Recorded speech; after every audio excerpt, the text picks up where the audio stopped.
인생을 행복하게 살려면 가급적이면 화를 안 내야 돼요. 화를 많이 내면 화가 따릅니다. 화를 많이 내는 사람은 화가 따라요. 실제로 어느 과학자가 적외선 열감지 카메라를 화를 잘 내는 사람 앞에 딱 빛을 시켜놓고 화가 나와가지고 이 화를 내는 이 열이 어디로 가는가 적외선 열감지 카메라로 딱 관찰했어요. 그런데 묘한 일이 일어났는데 우리가 화가 나면 열받는다는 말 있죠? 네. 열을 머리에서 발끝까지 어디에 받아요? 그리고 머리에 열받지 않습니까? 아이고 열받네. 부산말로 오늘 뚜껑 열리네. 이러지 않습니까? 그래서 이제 열을 장기간 받고 있으면 무슨 병이 됩니까? 그렇죠. 화병이 되죠. 화병이 걸리면 심장도 안 좋아지고 간도 안 좋아지고 오장육부도 안 좋아지고 눈, 코, 입이 떨리고 막 밤에 잠도 안 오고 여러 가지 복합병을 일으킵니다. 보사님 얼굴 보니까 맞아 화병에 한번 걸리면 보니까 한 번쯤은 걸릴만 합니다. 그래서 화를 어떤 사람이 막 불같이 내는 거예요. 그래서 적외선 열 감지 카메라를 딱 보니까 화가 말 그대로 열받는다. 머리에서 붉은색 기운이 나오는 거예요. 붉은색 기운이 나와가지고 이게 다른 데로 배출이 되는 것이 아니고 잘 들으세요. 붉은색 기운이 싹 나와가지고 자신의 심장 쪽으로 다시 들어가는 겁니다. 따라서 화를 많이 내게 되면 심장과 간에 열이 모입니다.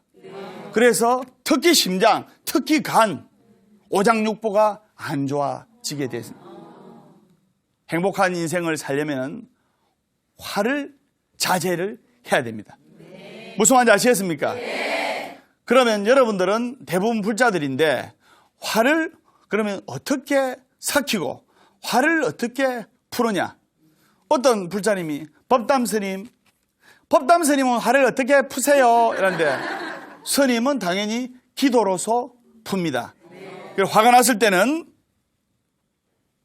기도로서 독경, 사경, 염불, 참선 이 다 기도에 포함되지요. 또 더 넓은 기도는 봉사, 남을 위해 헌신하며 사는 것. 이것도 큰 기도입니다. 그러면서 화를 제때 풀어야 됩니다. 화를 다스려야 되고. 설명 맞죠? 그리고 이 화덩어리를 이 화가 나게 되면 이제 화덩어리 되는데 화덩어리를 자신의 몸이라 생각하면 안 되고 딱 떼어놓고 객관화 쳐다볼 줄 알아야 됩니다. 예를 들어 보살님이 화를 낸다. 그러면 그 화 속에 갇혀 있으면 안 되고 내가 오늘 화를 내네. 조금 자제해야지. 이렇게 화를 객관화시켜서 보면 화를 충분히 다스릴 수 있습니다.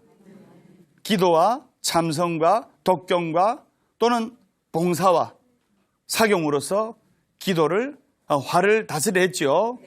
법담 스님이 또 거기에서 개인적으로 추천을 하는 화를 다스리는 법은 기도, 참선, 사경, 독경, 봉사 거기에다가 금상첨화로 플러스로 뭐냐? 노래로서. 법담 스님 노래 잘하지 않습니까? 노래로서 화를 풀어야 돼.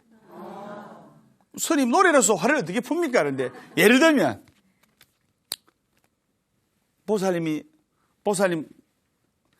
예를 들어 실현을 당했다. 사랑하는 사람한테 버림을 받았다. 소주 마시면 여보 하면서 이러지 않습니까? 그래 울고만 있으면 말 그대로 아까 무슨 병이 생긴댔죠? 그렇죠. 화병밖에 안 와. 그러면 노래방 딱 가서 실현을 당했다. 노래방 가죠. 가지 마오 나를 두고 가지를 마오 이대로 영원토록 한 100년 살고파요. 나를 두고 가지를 마오. 쿵짜자작짝.